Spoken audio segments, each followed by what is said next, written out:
He's also given up an awful lot of his life, but that has given him the skills to share his experiences and to help develop the ways to move forward despite adversity. Will you please welcome Courtney. Afternoon, everybody. All right, good. How's been the day? Good?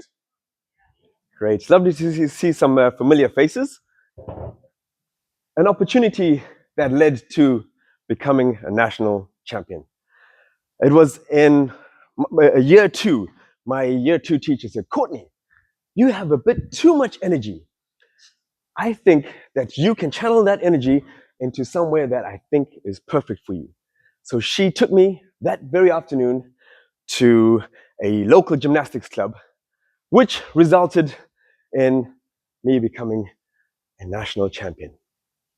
Fast forward 17 years, and it was in front of a panel of judges where I was taking a bit of a stretch with some other dancers. And the lead judge at the Adidas commercial said, excuse me, you look like you've got a bit too much energy. I think you might be ready. Can you show us how you can channel that energy into a high performance presentation? This is how things turned out.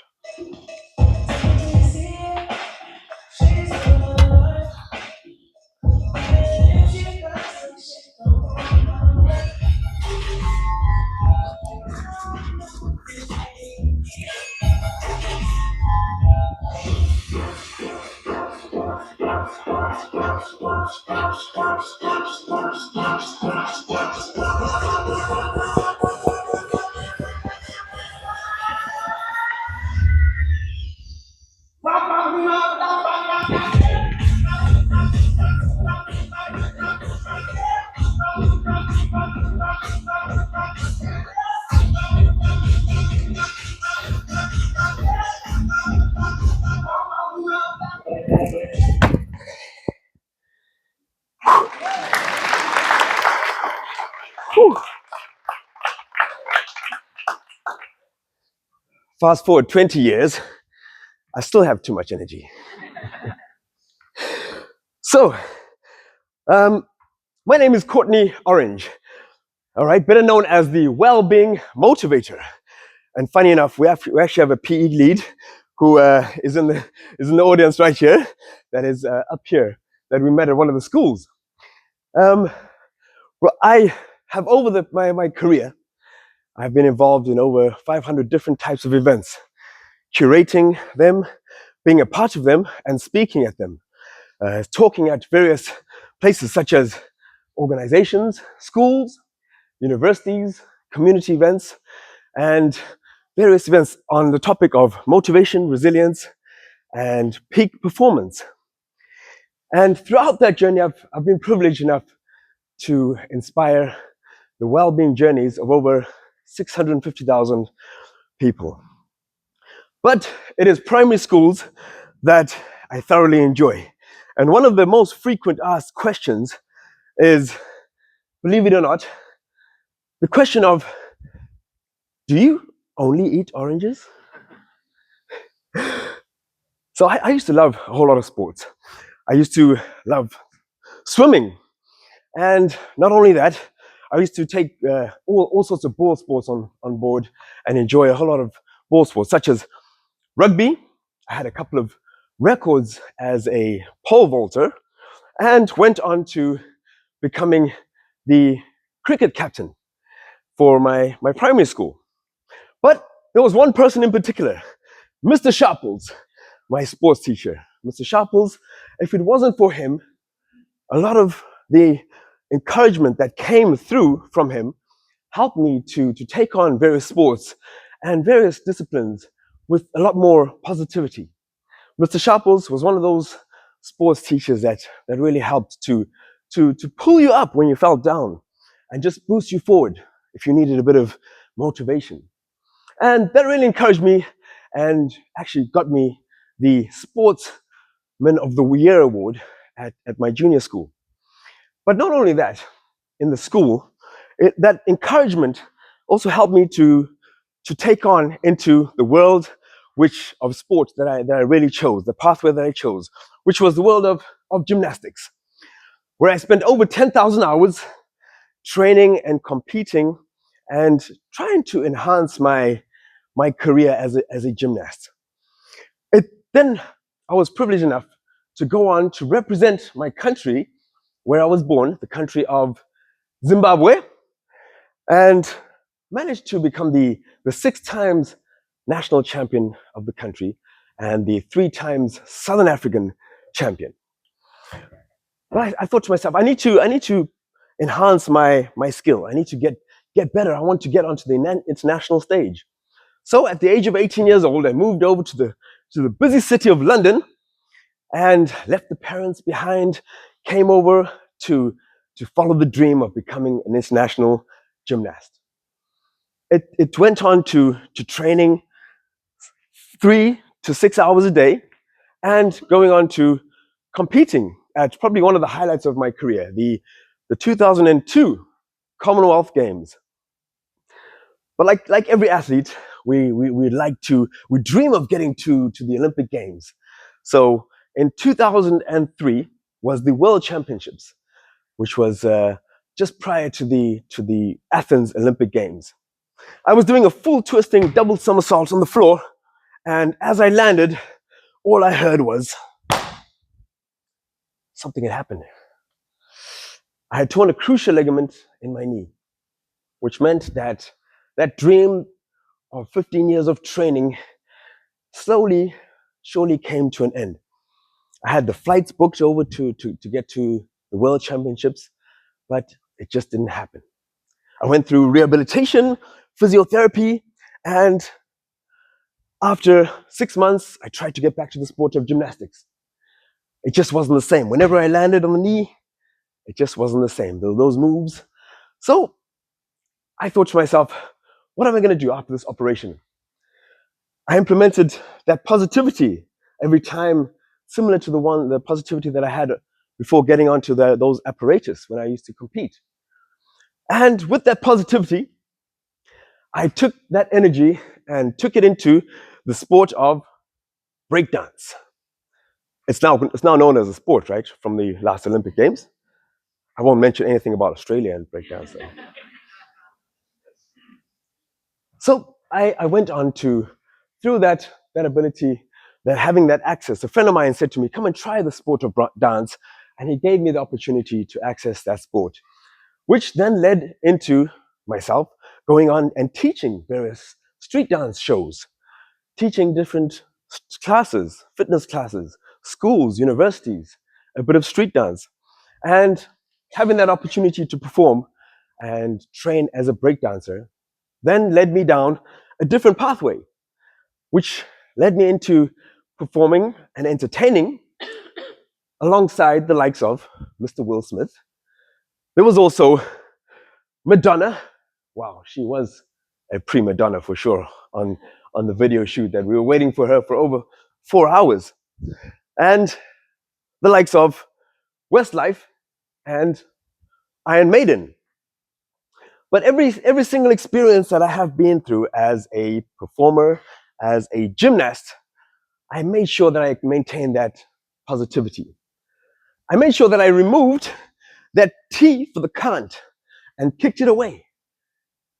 Everything that I came across, every challenge, every obstacle, I said, I've got to remain positive. As a gymnast, if there was a difficult move, I said to myself, no, it's possible. I can do it. Every challenge there was performing as a dancer, whether it be a small setting of a wedding or a huge stage in front of thousands of people, I said, no, I can do it. It's possible. I've always followed that motto of I can do it.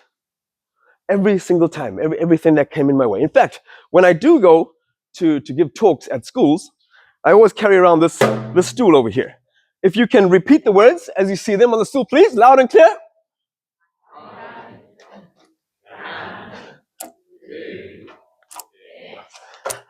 That's just so that it reminds me that if I set my mind to it, I can do anything that is possible. Now, I want to ask you, Oh, question. Does any of you have any friends or family or are from Southern Africa? Yes? All right, great. So you might have heard the words, if there's a problem that we come across, we always, you'll ask anybody from Southern Africa, always say, hey, there's a problem. We don't have any footballs for the game. The words of we'll make a plan stay true, right? Yes? Anything that happens, you might have a flat tire on the car, don't worry, we'll make a plan. If there's not enough food, don't worry, we'll make a plan. And this reminds me of when we went to a township to do a gymnastics workshop, a very underprivileged area. And we went and just to show them the sport of gymnastics. As we got there, we saw the kids playing some football. Wow, they're playing football. And we saw them, another group of kids playing cricket. But they also made a plan. It wasn't with your traditional football or cricket ball. They made a football out of plastic bags that were wrapped around each other. They had seen the sport of football and seen the sport of cricket in newspapers and on the TVs, but they wanted to play it. They didn't have the access to experience it, so they created it for themselves. The cricket ball was made out of plastic as well. The stumps were made from sticks and the bat from a plank piece of wood. But that was having the ability and seeing, wow, we would like to try that. Let's create it and make a plan to play it. So I believe that each and every single one of you in the room here, as within the physical education or PE leads, you have been given something special. You've been given a crown, right? You've been given the crown, and a special crown, that is. You've been given the crown of endorphins. You are the people that generate those endorphins, which some of you might know, is the key to happiness, right? You enable the children to move, enable the pupils to have that opportunity to have the access to different types of sports, to try those sports out, and the ability to further on in those sports. And that crown of endorphins, which generates happiness, all results in the ability to move, okay? The ability to move comprises of 4 important elements. The first one is the mindset.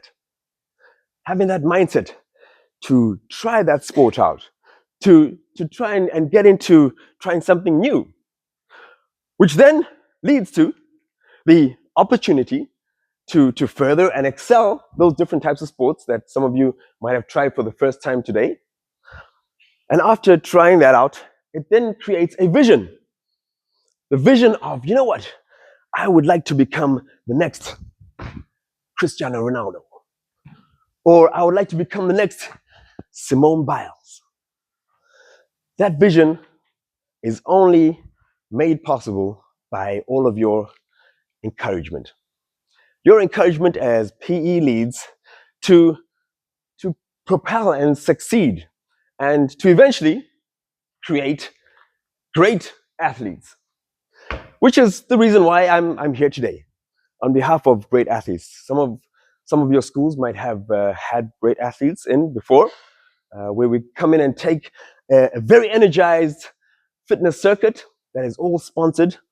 And great athletes' motto, if you like, is inspiring every child to lead an active, resilient, and healthy life. That is we work with a whole lot of different athletes, from 50 plus different athletes coming into the schools to give assemblies and take on the fitness circuits. That is from world champions to Olympians, Paralympians, and it is all through those sponsored fitness circuits that the children get to enable themselves and figure out how to move and to become more engaged in different sports. So with these sponsored events, it also provides the opportunity to access new sporting equipment. And one of the best parts of it is that it's given and delivered absolutely with no charge at all to schools. So when we go into schools, take on those fitness circuits, it's especially within the area of West Sussex. I've seen, as I said before, I've seen a few familiar faces. So from 2023 in West Sussex, great athletes have inspired over 12,000 pupils through the fitness circuits and done over 50 types of events. And throughout that sponsorship circuits, we've raised over £75,000 for the schools throughout different days and different fitness circuits. And I don't know if I mentioned before, but it's at no charge to all the schools. All right, I'd like to finish off with a story from a school, which I think it was a couple months ago. So this is a story from Loseley Fields School. We went over, and as the school has posted, they raised over £8,500 through the sponsorship circuits. And I was working with another Paralympian on the day. She's a 9 times world record holder. And we raised quite a bit of money, and we were able to encourage quite a few kids. I think it's over 250 children within the school. But there was one thing that stuck out to me, and one thing that I remember from this particular school. And it was the ability to give the opportunity to everybody within the school. Sometimes we go into schools and there are either disabled children or children with SEN special needs. But there was one girl, I think it was in year 2. She had amputated arms, all right? And sometimes we try and adapt the exercises according to the disabled child.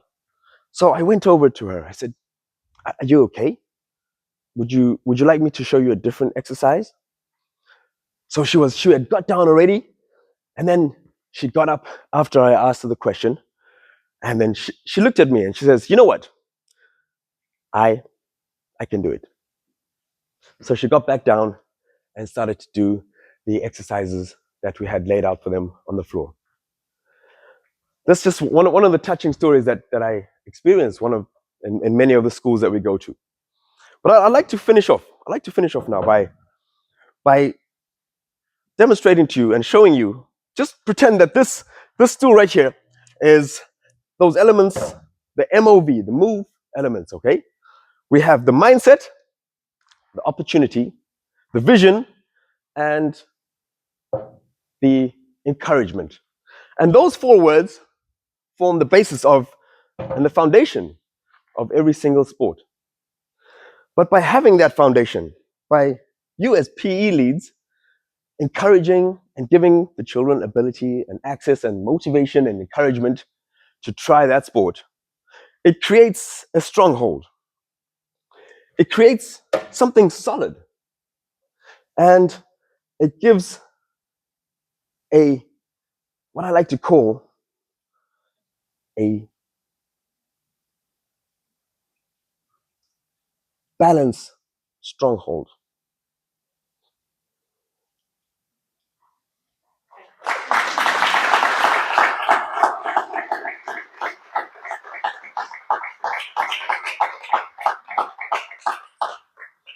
So I'd like to finish off.